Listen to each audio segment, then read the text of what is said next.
যুদ্ধ জয়ের পর মুক্তিযোদ্ধারা নৌকা থেকে নামতে শুরু করেছে।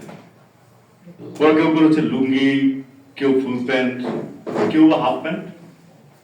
অন্তত 6 জনের বয়স 14 থেকে 17-র মধ্যে, বাকিদের মধ্যে যুবকই বেশি, কেউ বা 40-45-এর প্রৌঢ়, 60 বছরের বৃদ্ধ মনে হলো একজনকে। কারো কাঁধে এসএলআর, কারো কাঁধে এসএমজি, কেউ বা বহন করছে চাইনিজ রাইফেল, কারো বা হাতে রয়েছে কামরাঙার মতো গ্রেনেড। ওরা কেউ ফাউলের, কেউ দেওঘরের, কেউ আলীনগরের, অর্থাৎ আশেপাশের গ্রামেরই, কেউ অষ্টগ্রামেরই। এবং এবং এরা যে কেউ আশরাফ, কেউ মধু, কেউ করিম মিয়া, কেউ সাধু ভাই, এ কথাও সবাই জানে। কিন্তু সারিবদ্ধভাবে অস্ত্র হাতে দীপ্ত ঋজু ভঙ্গিতে এগিয়ে আসতে দেখে প্রথমটা কেউ এগিয়ে এলো না। কেননা কিছুক্ষণ আগে সমস্ত গ্রাম দাপড়ে বেড়েছে রাজাকার আর আলবদরেরা। ওদের সবার চোখে মুখে দুঃস্বপ্নের ছাপ, অত্যাচারের কালিমা। ওরা দূর থেকে ভয় আর সম্ভ্রমের চোখে দাঁড়িয়ে থাকলো।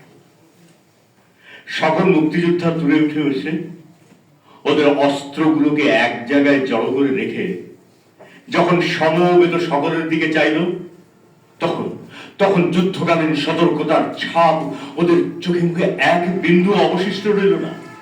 গ্রামবাসীরা দৌড়ে এসে মুক্তিযোদ্ধাদের জড়িয়ে ধরল। কেউ বা অস্ত্রগুলো ধরে ধরে দেখতে লাগলো,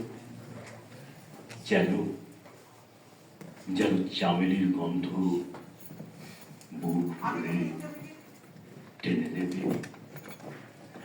আমার দ্বিতীয় কবিতাটি নির্মলেন্দু গুণের। এই কবিতাটি কোন কাব্যগ্রন্থে প্রকাশিত হয়নি। বন্দার সঙ্গে আমার কথা হয়েছিল, উনি বলছেন দিবেন, কিন্তু পরে দেননি। কবিতাটির মধ্যে এক ধরনের ফিলোসফি আছে, দর্শন আছে।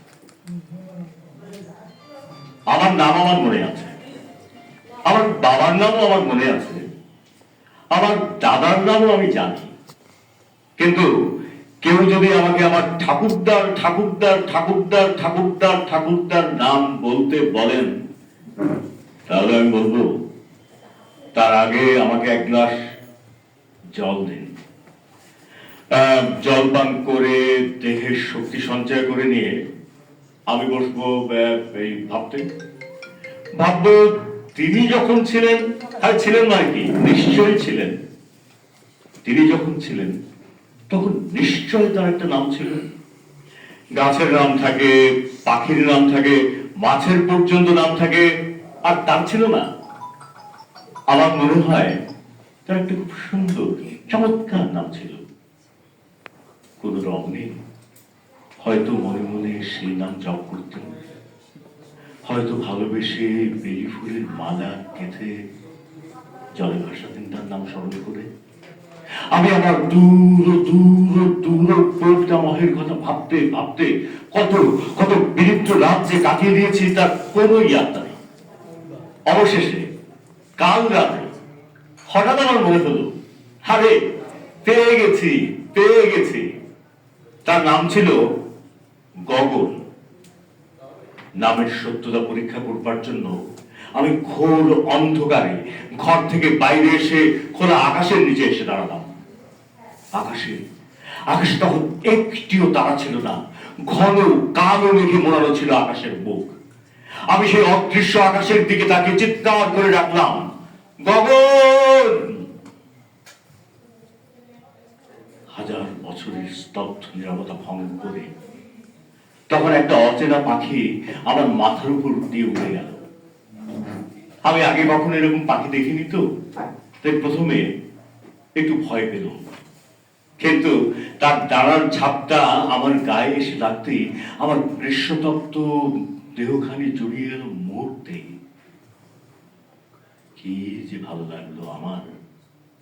আমি আবার চিৎকার করে বললাম, হে আমার অনন্তের পাখি, হে আমার হারিয়ে যাওয়া দূর দূর দূর প্রপিতামহ, আমি আপনাকে দেখতে চাই, দয়া করে আমাকে দর্শন দিন।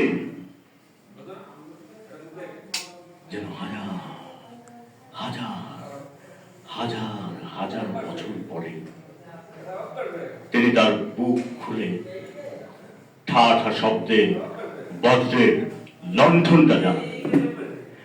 আমার শেষ কবিতা, এই কবিতাটি আমি অনেক জায়গায় পড়েছি এবং এখন পর্যন্ত ইউটিউবে এটি